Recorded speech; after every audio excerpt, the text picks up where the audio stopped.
Supreme court के एक जाने माने वकील हैं जिनका नाम है योगेश कुमार, जिनकी उम्र है करीब 55 साल। जब मैं 55 साल के इन वकील साहब से मिला तो वकील साहब ने बताया कि उन्होंने जब से वकालत का पेशा शुरू किया है और आज उनकी 55 साल उम्र हो चुकी है, इसके बीच उन्होंने बहुत सारे क्रिमिनल केसेज के मामले निस्तारण किए, बहुत सारे क्रिमिनल केसों का समाधान किया। तो उन्होंने बताया कि जो क्रिमिनल केसेज होते हैं वो किसी प्रकार का क्रिमिनल केस हो, केसों के पीछे का अगर पूरा मामला उठाकर देखें तो ये जो क्रिमिनल केस होते हैं किसी प्रकार के हों, लेकिन इन केसों के पीछे तीन मुख्य वजह होती है: जर, जोरू और जमीन। जर मीन्स होता है धन, जोरू मतलब होता है महिला, स्त्री, पत्नी, औरत, वाइफ, आप किसी भी प्रकार से देख सकते हैं। और जमीन तो जमीन ही होती है। जमीन के बारे में आपने बहुत सारी केसेस सुनी होंगी, जो जमीन की वजह से बहुत सारी हत्याएं हुई। ऐसा ही एक नरसंहार और हत्याओं से जुड़ा मामला हमें जल्द में देखने को मिला। आखिर ये पूरी कहानी क्या है और इस कहानी के पीछे क्या राज है, वो जानेंगे एक कहानी के माध्यम से आगे के वीडियो में आगे बढ़ेंगे। पर वीडियो में आगे बढ़ने से पहले आपसे मेरा छोटा सा विनम्र अनुरोध कि अभी तक आपने चैनल को सब्सक्राइब नहीं किया है तो चैनल को सब्सक्राइब कर लेना, साथ में बेल आइकन की बटन का नोटिफिकेशन प्रेस कर लेना, ताकि मेरे द्वारा अपलोड की गई हर एक कहानी का नोटिफिकेशन आपको आसानी से मिलता रहे। दोस्तों, अब मैं जो आपको कहानी सुनाने चल रहा हूं ना, उसको सुनकर आपके रोंगटे खड़े हो जाएंगे। दोस्तों, ये कहानी है भारत के सबसे बड़े राज्य उत्तर प्रदेश के जिले देवरिया की। इस देवरिया जिले में एक थाना पड़ता है रुद्रपुर और यहाँ का एक गांव है फतेहपुर। फतेहपुर में दो पक्षों के बीच, एक ब्राह्मण परिवार और एक यादव परिवार के बीच बहुत पुरानी रंजिश चल रही थी और ये जमीनी रंजिश थी, जिसमें 2 अक्टूबर को एक परिवार के 5 सदस्यों को मौत के घाट उतार दिया जाता है। और यही नहीं, इसमें 5 लोगों में मरने वालों में से 2 से 3 नाबालिग बच्चे भी थे, जिनकी नृशंस हत्या कर दी जाती है। और एक बच्चा भी ऐसा है जिसका बीआरडी मेडिकल कॉलेज गोरखपुर में इलाज चल रहा है। वो बच्चा अपनी जिंदगी और मौत से जंग लड़ रहा है। कहानी शुरू होती है आज से करीब 10 साल पहले। इस फतेहपुर गांव में एक किसान का परिवार रहता था। पिताजी पहले ही स्वर्गवासी हो चुके थे। में 3 बेटे रहते हैं। बड़े बेटे की 5 साल पहले ही एक बीमारी के तहत मौत हो चुकी होती है और दूसरा बेटा होता है सतप्रकाश, और तीसरा बेटा जो होता है, लोग उसे गांव में साधु के नाम से बुलाते हैं।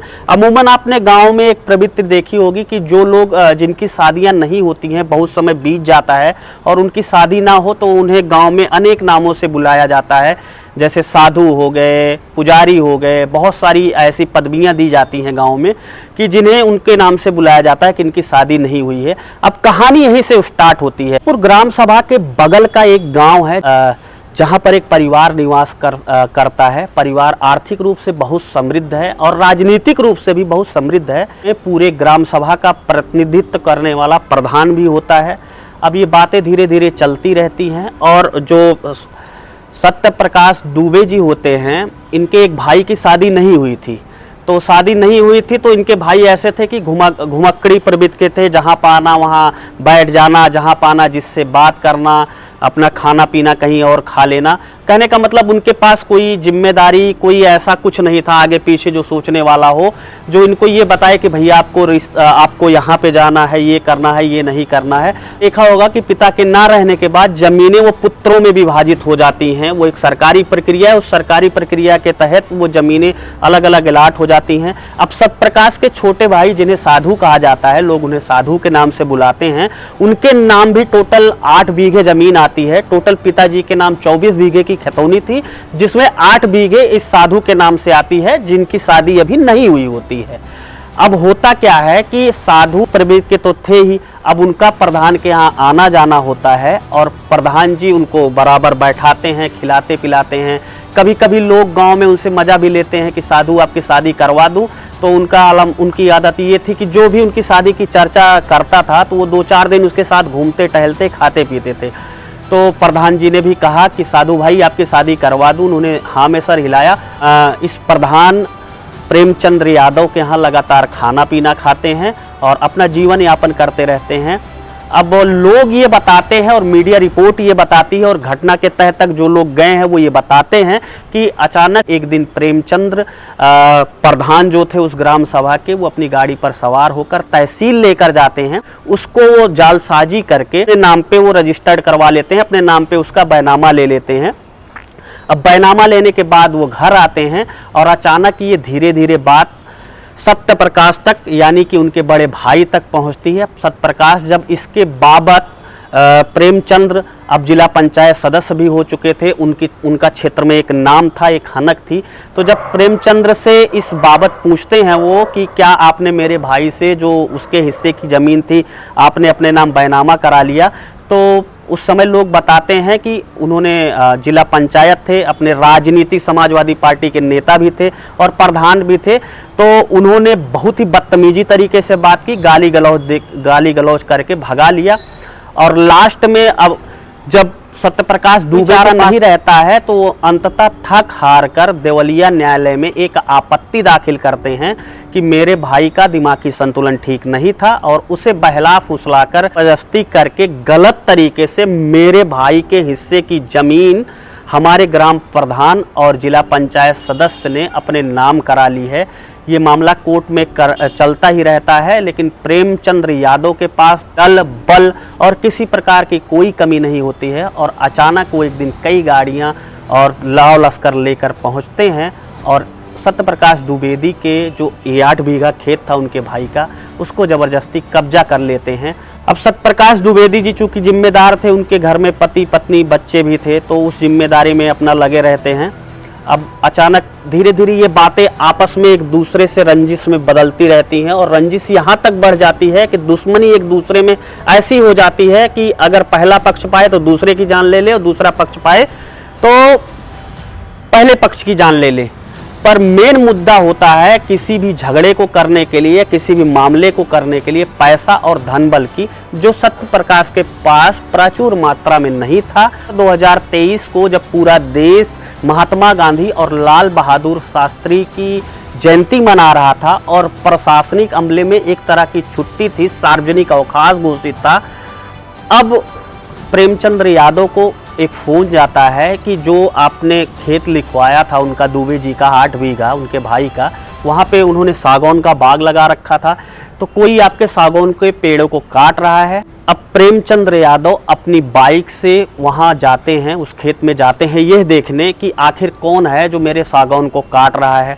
जैसा मैंने पहले बताया, उनके पास रसूख और पैसे कौड़े और राजनीतिक पकड़ की कोई कमी नहीं थी, तो बड़ा एक घमंडी टाइप होता है, देखा होगा आपने, एक मतलब अजीब टाइप का, मतलब वो कि मैं ही सारा कुछ हूँ।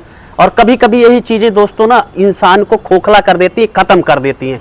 शायद उस समय प्रेमचंद्र यादव के अंदर भी वही गुरूर था जो उनकी मौत का कारण बना। अब प्रेमचंद्र यादव वहाँ पहुँचते हैं और ये बाग जो था वो ठीक सत्यप्रकाश दुबे के घर के सामने था। अब सत्यप्रकाश के घर के सामने वो अपनी बाइक पार्क कर देते हैं और सत्यप्रकाश दुबे बाहर निकलते हैं और उनसे कहते हैं कि भाई साहब आप यहाँ पे बाइक मत पार्क करिए, मेरा द्वार है।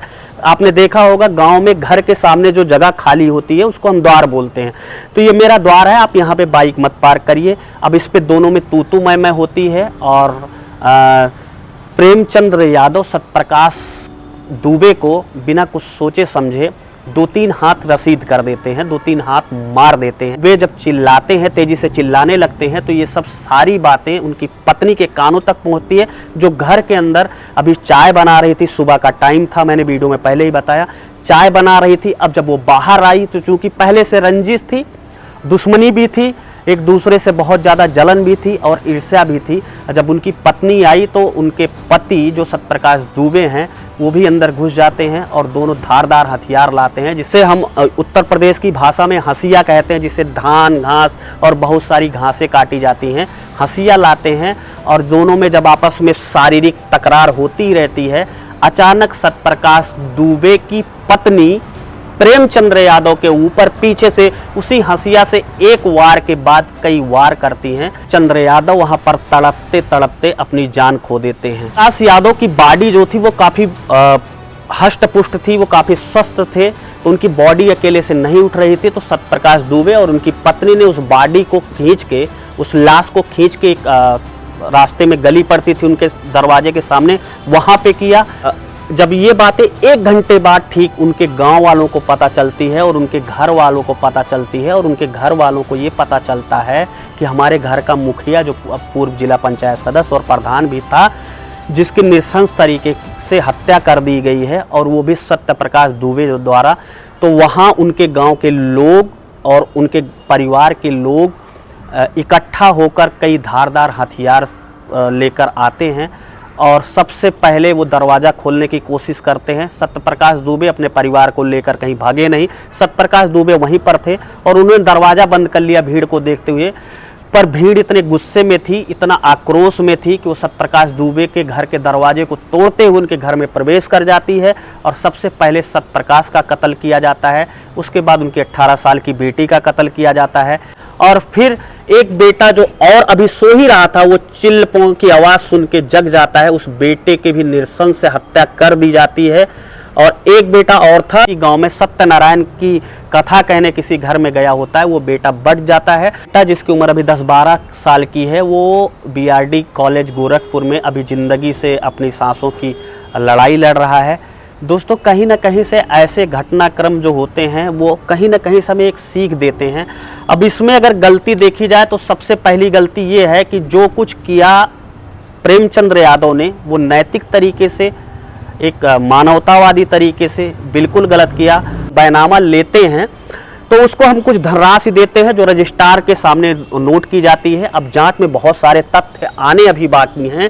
इस साधु दुबे जो कि सत्यप्रकाश दुबे का छोटा भाई था, जब शादी नहीं हुई थी, कोई जिम्मेदारी नहीं था, कोई मानसिक प्रेशर नहीं था, तो आखिर ऐसा क्या था कि जिस पैसे के लिए सत्यप्रकाश के भाई साधु ने अपनी जमीन एक साथ 8 बीघे प्रेमचंद्र यादव के नाम की।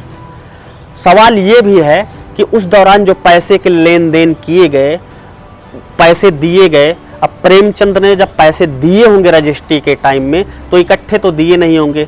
8 बीघे का अगर थोड़ा सा भी हिसाब लगाएं उस एरिया के हिसाब से तो करीब 24 से 25 लाख बैठता है, और 24 से 25 लाख एक गांव के व्यक्ति को इतनी जल्दी इकट्ठा कर लेना बहुत बड़ी बात होती है। फिलहाल आगे क्या होता है इस पर उत्तर प्रदेश की योगी सरकार बहुत तेजी से एक्शन ले रही है। अधिकारी भी लगे हैं, पुलिस प्रशासन भी लगा है, पूरा गांव छावनी में तब्दील है। ये छोटी सी कहानी आपको कैसी लगी हमें कमेंट बॉक्स में जरूर बताइएगा। मिलूंगा ऐसी एक नई कहानी के साथ आपको जल्द ही, तब तक के लिए दीजिए इजाजत। जय हिंद, वंदे मातरम।